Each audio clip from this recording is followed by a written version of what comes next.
times. So excellent. Well, let's dive right in. Thank you all for joining us for our Kickstart Your Webinar 2024, right, series. This is part 2 of 4 of a 4-part series, right? Today's focus is going to be diversifying not only your 2024 fundraising, but also your 2024 fundraising strategies. So different assets, different strategies that your team or your teams may put into place, right, so that you could diversify your fundraising this year as much as possible. To reiterate, again, this is part 2 of a 4-part series. Part 1 was held on January 17th. Of course, part 2 is here today. Part 3 will be held on Valentine's Day, February 14th. The focus of that webinar will be crafting an award-winning volunteer campaign. So looking forward to hosting that. We will also be hosting a group demo on February 28th. So I'll provide a little bit more information on that group demo in just a moment. But for today's session agenda, of course, we'll be starting with introductions as always. I'll provide a brief overview of GiveEffect as well as provide a little bit more information on that group demo, right, if you are interested in learning a little bit more about the product.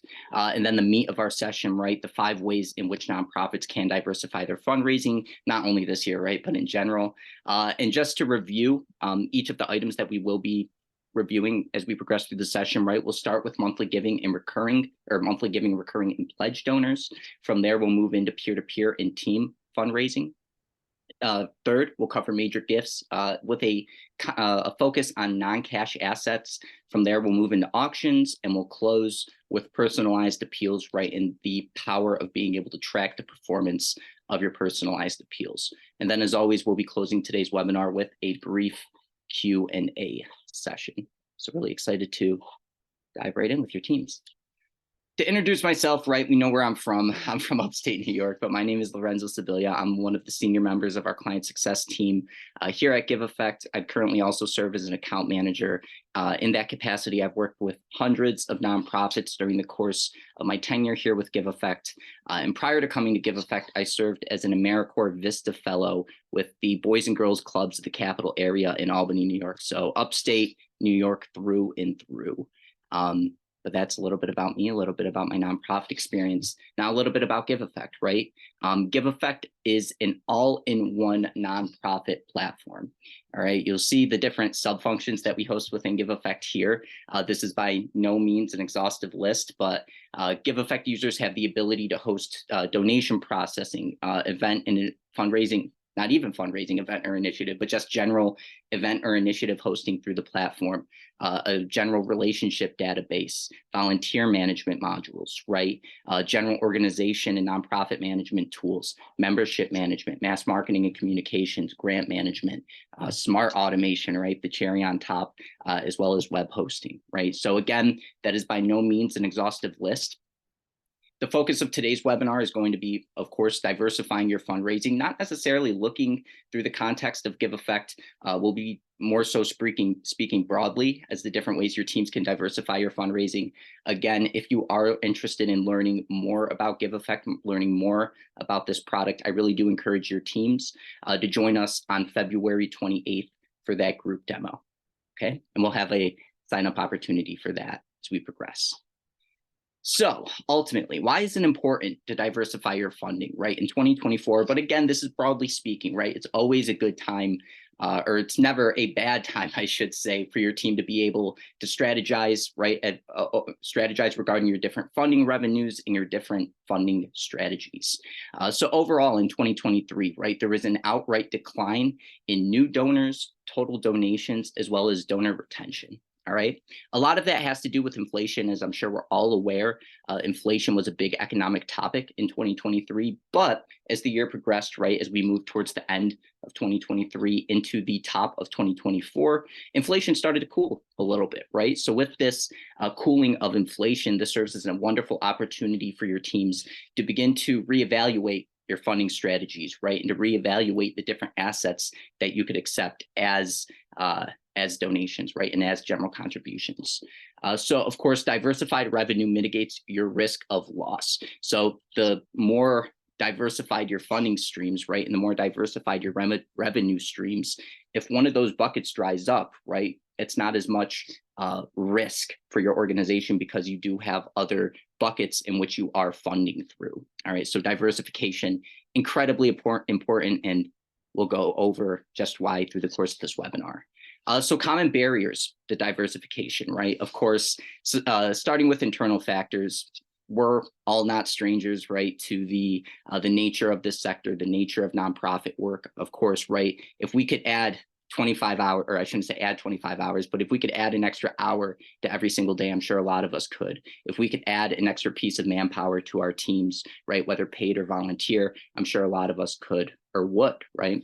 So those, of course, coupled with lack of knowledge, strategy, and resources. Of course, if you don't have the time to strategize accordingly, if you don't have the time to just build your knowledge base regarding different fundraising strategies, you're not going to be able to build up that knowledge, right? And to build those strategies. And of course, a lot of folks get mired in that grant mindset, right? Being under the assumption that grants are the biggest stream of revenue aside from general donations. So that's where all of our focus should be. And while grants definitely do still represent a massive chunk of potential revenue that your team could secure, right? Some of the other processes and of course non-cash assets that we'll discuss in this webinar, those might push you a little further towards that grant mindset. Not completely out of it, right? Again, grants are still important. Just as far as external factors go, right? Lack of board buy-in, right? Or lack of support from your board. Of course, right? A lot of our boards are comprised of members that they're not new on the block, right? They know what they're doing. They've been, a member of a fair amount of fundraisers. If it's not broke, don't fix it, right? That's a very, very classic saying, of course, but it applies to a lot of our situations, right? If our traditional fundraising mechanisms are working just fine, there's no need to diversify, right? Or at least that belief that we don't need to diversify. So that's one external factor. Lack of connections to new donors, right? If you don't have that network and you don't have an existing supportive contact base, it's going to be hard to find those new contacts and to find those new donors, right? And then, of course, current donor habits, as we somewhat alluded to in our previous slide, folks just aren't giving as much as it stands right now, right? And inflation last year has a lot to do with that. But of course, all of those represent both external as well as internal factors, right, regarding fundraising diversification.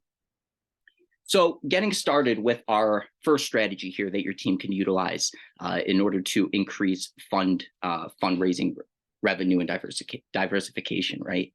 So we're starting with monthly giving and pledge giving here. All right, so I'll start off with monthly giving. A general definition of monthly giving. You may also hear me refer to this as recurring giving. I'm going to use those two terms interchangeably. Monthly giving, right, or again, recurring giving, sees that donors automatically donate a specified amount each month. This recurs completely automatically with no end date necessarily being attached here, right? Excuse me. So with a recurring gift, right, I give your team a $50 recurring gift. Every single, let's say it's a monthly recurring gift, right? Every single month on the 31st or whatever the last day of the month is, right? Your system would automatically pull that $50 from my payment method, right? No need for any intermediary steps that need to be taken by either your donor or by a member of your team. So some benefits of recurring giving, right? Of course, it's reliable, right? It's a reliable form of giving. You don't have to worry about chasing down all of your recurring donors to give you their recurring gift, right, when it's due. Your software would ideally just pull this automatically, right, at whatever the given frequency is. And low donor acquisition costs, right? These are very low maintenance, low maintenance gifts from all the parties involved. The donors do not, right? Recurring donors do not have to take any extra steps in order to make the recurring gift. Likewise, giving a recurring gift, at least ideally, right? And we'll talk about this in just a moment, should be as simple as giving a one-time gift, right? So there shouldn't be any extra hoops that folks would need to go through to make a recurring gift other than identifying their preferred frequency. Moving into pledges really briefly, right? A pledge is where a donor will promise to give an organization a certain amount of money, over a set period of time, right? Major difference between a pledge and a recurring gift, right, is a pledge does have a set end date. Also, there's a total value associated with the pledge. So with my recurring donation example, right, I'm giving your team $50 every single month, right? That can amount to $200 once my recurring payment is finished, once I send your team the word that I'm maybe no longer able to make that recurring payment, or it could, amount to be thousands and thousands of dollars if that recurring payment runs for a long time. A pledge, right? The main value associated with a pledge is going to be the outright amount given. And then again, right, that pledge is going to have a built-in schedule. So there is that native end date within a pledge. So of course, right, some benefits of pledge giving. Supporters will display increased loyalty when it comes to giving pledges, right? Your pledge donors are more likely to be your most loyal donors. And then higher supporter engagement, right? Your pledge donors, these are probably the folks that you put a little more elbow grease into soliciting, right? And into stewarding. So these folks are more than likely going to be higher, or I should say more so engaged when it comes to some of these other fundraising mechanisms that we'll discuss. So we have an example here. Again, this is a very broad overview, right, session where we discuss strategy, but I do have an example from GiveEffect right here. So as we could see, we have a checkout page pulled up from one of our clients, the Food Bank of Iowa. And this is an example of a donor making a monthly gift through GiveEffect or a recurring gift. So again, as I referenced, right, the frequency for this recurring gift doesn't necessarily have to be monthly if we don't want it to, right? Folks are able to select the frequency, right? The recurring frequency for their gift, and then they're also able to select the amount. What's really nice about GiveEffect is that once the amount and the frequency is selected, GiveEffect is going to give a nice little notification here displaying, right, how frequently that payment's going to be pulled in the next payment date for the specific recurring payment, okay? Jumping really briefly over into GiveEffect, right? I'm in one of my campaign's back-end settings. And this is a use case that I somewhat recommend to folks, right, if they're looking to increase either their recurring or their pledge revenue. So within GiveEffect, right, we have what's called campaigns. A campaign is essentially a web page where any one of your initiatives or events can live. Okay, what's really nice about our campaigns within GiveEffect is that each campaign has its own unique checkout page. Okay, so that's one really neat benefit of GiveEffect campaigns. Where this comes into play when it comes to recurring and pledge giving is that we're able to program we're able to program our campaign checkout pages so that your supporters are automatically prompted to give either a recurring gift, a monthly gift, or a pledge as soon as they navigate to the checkout page for this campaign. All right, so there are mechanisms in place within GiveEffect that do allow for your teams to direct your recurring donors, direct your pledge donors to give through a specific campaign. And this really, really, really assists with being able to segment out these donors, being able to segment out these donations just by looking at all of the donations accepted through our recurring donor campaign as an example. Okay. So moving on from recurring and monthly, or I should say, excuse me, recurring and pledge giving, right? We have peer-to-peer and team fundraising, all right? So of course, peer-to-peer and team fundraising empowers your individual supporters and your groups to fundraise on your behalf, right?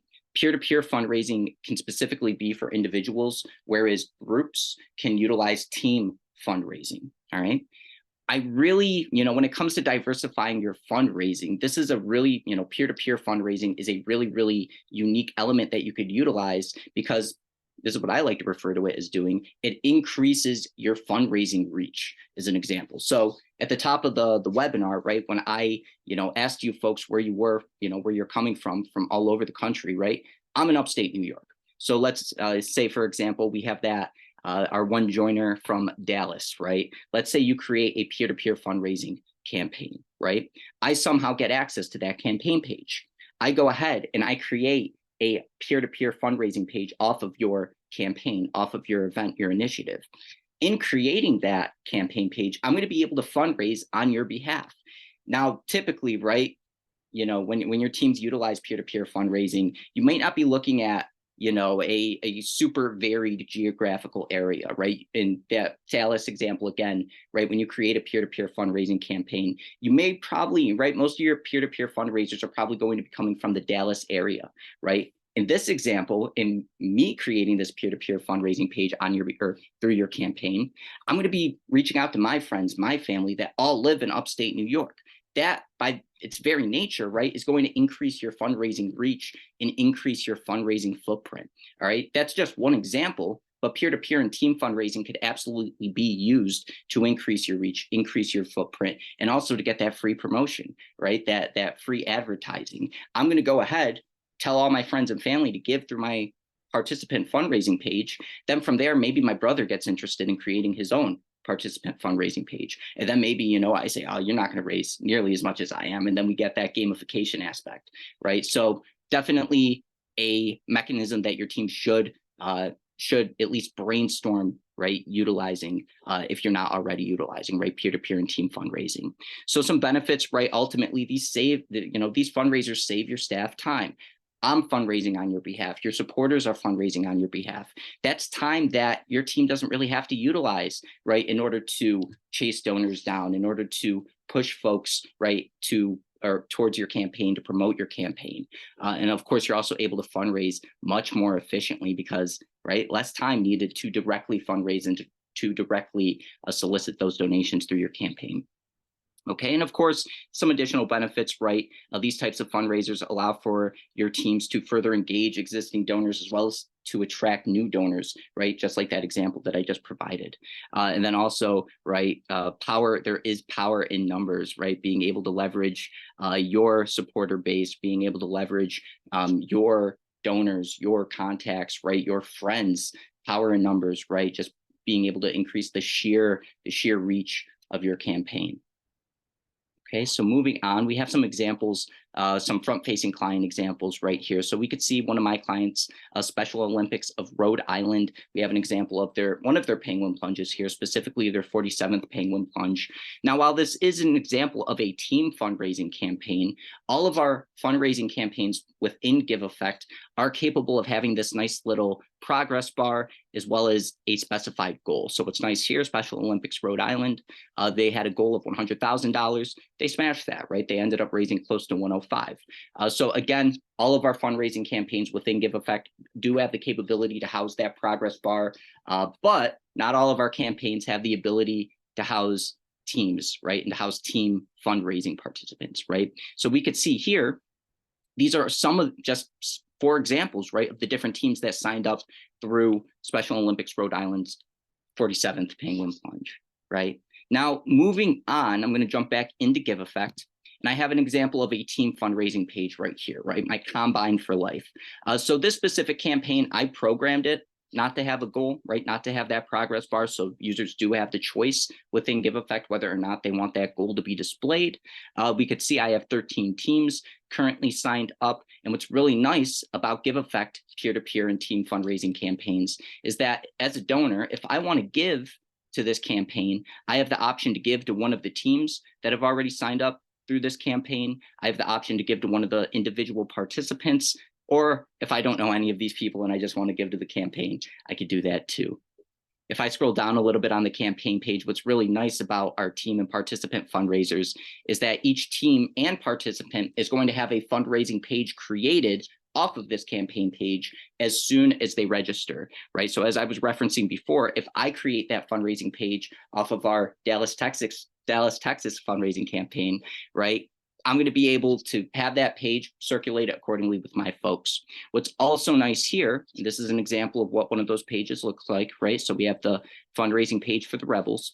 If I want to share this page, I can. And what's cool here is that anyone can share any one of these fundraising pages. The team captain doesn't necessarily have to be the one that shared this page. My mom could share this page, right? If she really wants to get into, the groove of it and helping me fundraise.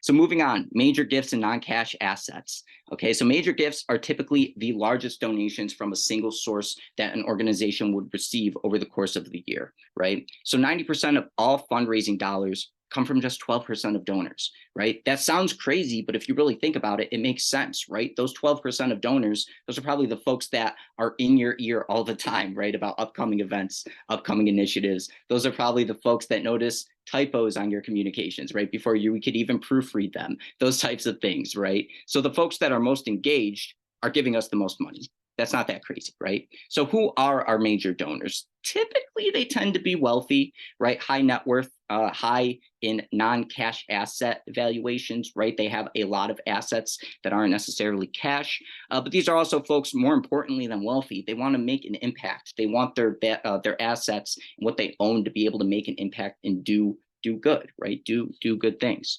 And likely, right, these are folks that are already in your database. There's a good chance that Joe Smith, right, Mr. Random, that donated you $10, down the line, or maybe he has a $10 recurring payment.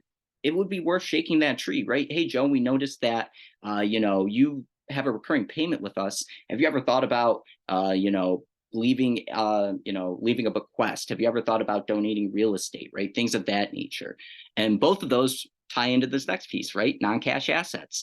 So of course, donors don't only have to give you cash. They don't only have to cut you a check. Donors are more than able to give you non-cash assets, right? Some popular examples are stock, real estate, cryptocurrency, things of that nature, right? So of course, these represent one of the fastest emerging resources that donors are contributing, right? Especially if we look at the context of cryptocurrency, right? All of that craziness that went on during the pandemic. That also ties into this next piece, right? Younger donors, younger donors, if they're giving non-cash assets, are much more likely to give cryptocurrency. So that's definitely one aspect of fund diversification, not funding diversification, fund diversification that should be considered by your team, right? So average yearly donations made, specifically in 2022, of course, matures and boomers, they top that list. But what I think is more surprising is that Gen Z and millennials, right, they average just a whisker under 350 and just a whisker under $600 within 2022, right? These are young folks, right? Young folks are still giving a fair amount of money, right, to nonprofit organizations, whether in the form traditional donations, cash, in-kind gifts, checks, or in the form of non-cash assets, right? Assets that appreciate over time. So within Give Effect, right, major gift tracking, what does this look like? We have a native major gift module located directly within our CRM. What's really nice about the major gift module is that all of the subsections within this module are dedicated to the different stages of major gift cultivation, right, that might be available within your specific process. All right, so jumping back into Give Effect, move my cameras out of the way very briefly. We have our major gift module right here. Again, here are those different subsections, right, dedicated to the different stages within a major gift, right, cultivation process. What's really, really nice about major gifts is that there's a few things nice here. One of them is that we're able to specify deadlines for our major gifts, right? What's cool about specifying a deadline within a major gift is that we could have that deadline added directly to our office calendar. So maybe I'm just going through looking at our major gifts and I see, right, Greg Smith here. Greg Smith doesn't have a deadline. I'm going to use Ned Stark instead right here, right? I have Ned Stark. The deadline for his major gift was January 1st, 2022. If I wanted to add that to my office calendar, I absolutely can. And then specifically, right, we use Google, so I would select G+ calendar, right? So folks are able to add major gift deadlines to their office calendar directly, right? So you could keep as close of track of that information as possible. And then what's also nice about the major gift module within Give Effect is that if you expand a major gift, we have the ability to add interactions, tasks, or notes directly to the major gift and have those be associated with this major gift record. In doing that, we're able to completely contextualize, right, all of the different facets to consider, right, when securing and cultivating this major gift. All right, so the major gift module, not only are we able to push a major gift, right, and actually see it live within each of these different subsections, right, or these different stages, we're also able to contextualize all of the different information and characteristics that we need regarding the major gift, including if it's a non-cash asset, right, things of that nature. So auctions, right? Auctions are another method in which your team can diversify fundraising, right? Another strategy in which your team can diversify your fundraising. Auctions could be added to events, or they could be the events themselves. So of course, at Give Effect, we work with a lot of Habitat for Humanity clients, a lot of affiliates. Habitat for Humanities may have what's called a restore, which is essentially a place where furniture is donated and they sell that furniture back and all proceeds go back to their organization, right? Very, very close, very similar to a thrift store. What I've seen some Habitat affiliates utilize auctions for is to make sure that, right, some of the items in their restore actually go, right? Giving a an online marketplace for their restore items in order to auction those out and also ensure that they get as much money for them as possible per the market, right? So auctions don't necessarily have to be an event. Very popular, right? I see galas have an auction component, dinners, other types of team events may have an auction component. The auction could be the event itself, right? You don't necessarily have to have any other components corresponding with your auction to have one exist, especially within Give Effect. Online auctions can increase the number of people bidding and also the winning bid's value. So like I mentioned, right, having the market determine how much money you get back or you raise for that auction item specifically, right? And then of course, online auctions, while incredibly powerful, right, and potent tools, they do require the right tech resources to create and to execute accordingly. Okay, so just jumping back into Give Effect really briefly, in the realm of auction management, right? Just some methods that your team could utilize to ensure that you raise as much money as possible through your auction items, right? And through supporter bidding. We have this pre-authorization required setting, right? So your donors, as they're registering the bid on your auction items, you can require them to provide their credit card at the time of bidder registration, right? Which is really nice so that you don't have to chase folks down for their payment method, right? If they win your auction, right? If they're one of your auction winners. Moving on, we do also have this option for credit cards to automatically be charged, right? As an auction ends. So with that setting activated, right? Let's say I set a bid end time of January 30th. Once bidding ends for this auction item, right? With this automatically charged credit card setting activated, the winning bidder would have automatically been charged, assuming their credit card's on file, right? Which is all the more reason why having that pre-authorization setting activated is key, right? Just ensuring there's as little manual steps that need to be taken for your team to secure payment as possible from your auctions. To close out auctions really briefly, I want to review in-kind management, right? So I have some clients, when they receive higher ticket in-kind donations, such as signed memorabilia, vacation packages, right? Anything like that, they'll have those, right? They'll auction those off, right? Of course, there's not really much our organization could do with a football signed by the New York Giants, right? So of course, let's go ahead, auction that off and right, again, let the market decide, let our supporters decide how much money is going to be raised from that specific item. So in the realm of in-kind gifts, what's really nice is that Give Effect offers a native in-kind gift management module. So we are able to track in-kind gifts directly through Give Effect as well. And our final piece here, and we have some auction examples, excuse me. We do have some front-facing auction examples directly here in the slideshow. Here's an example of a Hearts and Hammers gala. This was a Habitat for Humanity auction actually associated with a gala, as we could see here. And then what's also nice about auction items within Give Effect, each auction item will have a corresponding live web page built off of the campaign page, very similar to team and participant pages. Okay.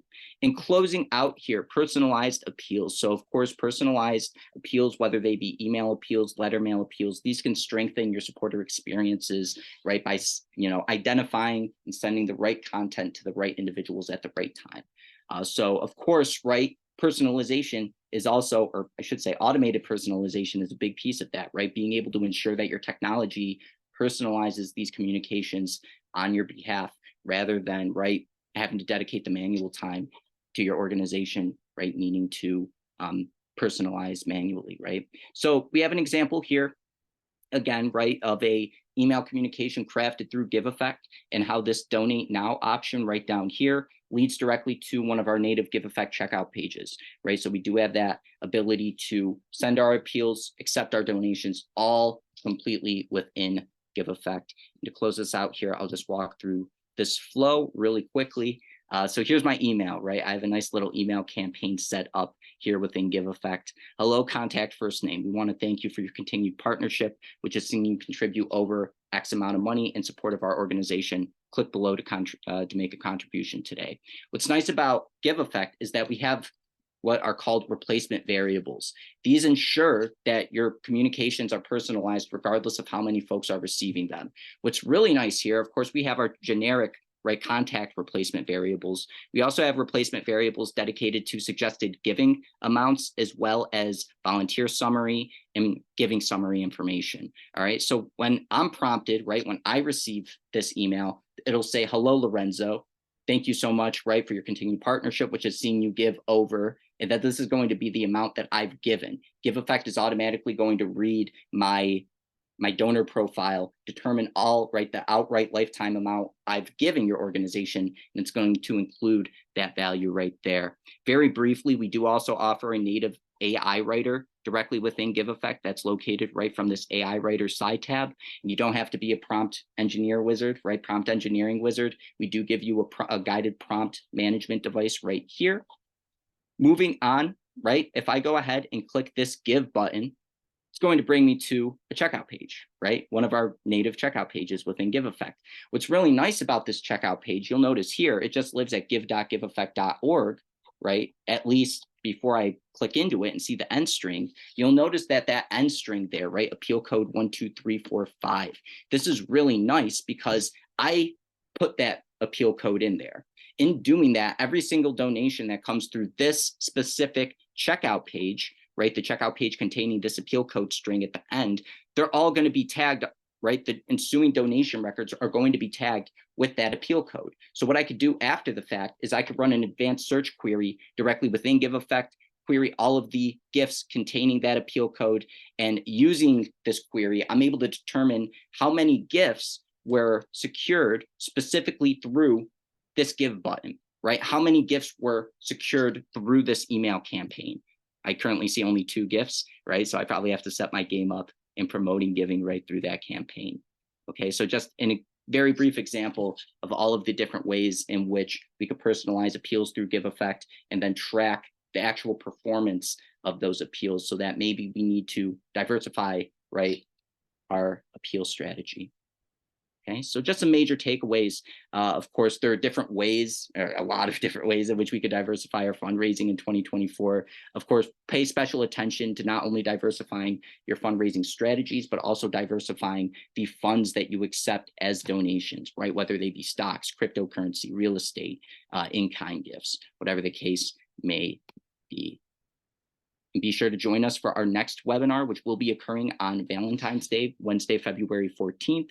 The topic will be planning a winning volunteer management strategy. And then if you're interested in scheduling a general demo, feel free to utilize this QR code to the right here. I know we're past time a little bit, but I will absolutely stay on. Oh, only 3 minutes passed. I did better than I thought.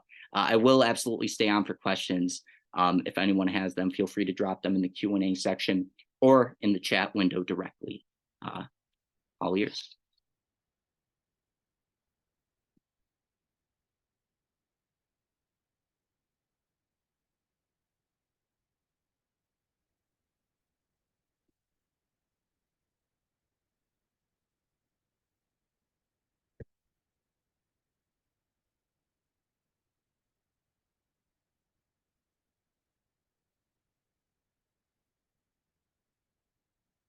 Any questions whatsoever? Let's keep us open for another minute or so. Appreciate, yeah, absolutely. Thank you so much. I have to go down to Madison Square Garden soon. I got to see the Rangers thump the Islanders or something. Thank you all. No, thank you all for attending. If there are no questions, oh, we got one. Do peer-to-peer campaigns track both new and existing donors? Through GiveEffect, yes. So what's one really, really neat piece of the smart automation component within GiveEffect is that all of your supporters are automatically being identified by GiveEffect as they're interacting with your system, regardless of what they're doing, donating, volunteering, signing up to fundraise for you, whatever the case may be. Using a very minimal identification process, either new or existing donors are able to sign up to sign up to fundraise, make direct gift, whatever the case. If they do exist within your system, GiveEffect will be able to recognize them and apply that information to their existing record. If they don't exist, GiveEffect will be able to recognize that and create a new record for them as well.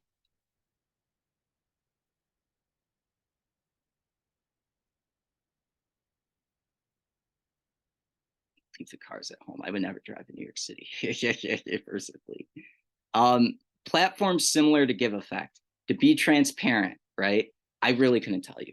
As far as all-in-one goes, I have a number of clients that when they come, right, they sign on to Give Effect, they're very transparent in noting that, you know, they would have needed to utilize multiple vendors or multiple different platforms to host, right, all of the different functions that Give Effect is able to host within one, right, within one native platform. So I know that's a bit of a cop-out answer, but there's only one Give Effect, right? So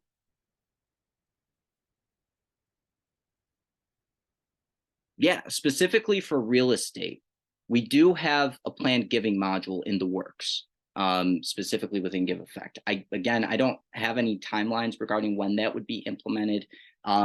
There are various various mechanisms that you could utilize in order to secure, right, real estate stocks, what have you. One of our partner vendors, the Giving Block, and we do have a partner webinar with them if you are interested in viewing that.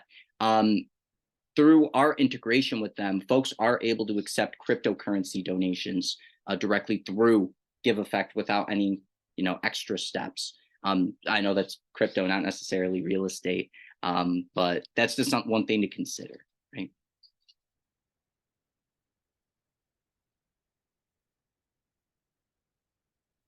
Excellent.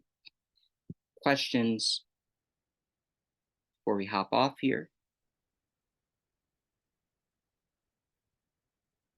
Yes. You just take your name down.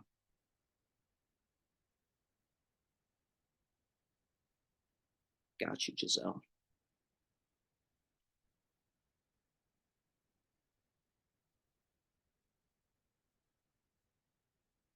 They're a great team over there at the Giving Block. They do interesting work, very interesting work. Again, with the recent emergence of cryptocurrency, very, very, very potent for nonprofit funding, especially when securing those donations from millennials, Gen Z, right, what have you. Oof, I wish I got more done. Trust me. Thank you so much.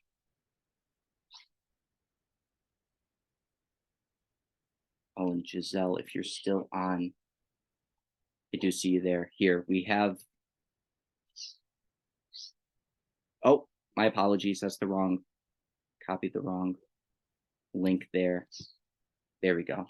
That's the URL for the Giving Block webinar. So feel free to refer to that. Use it as you need. Excellent. Any other questions? I'm having a blast. Should be right in the chat.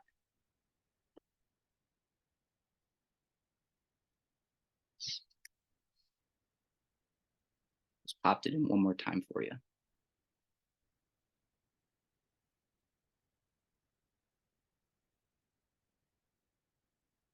Let's make sure Giselle gets this URL and then we'll hop off here. Interesting. Giselle, could you know what I'll do? I will either myself or yes, we'll email you directly. Either myself or a member of my marketing team will. Excellent. Well, thank you all so much. Again, I hope you have a wonderful rest of your day. Happy hump day. I hope you have a wonderful rest of your week. And I'll see you all on the 14th. Thank you so much.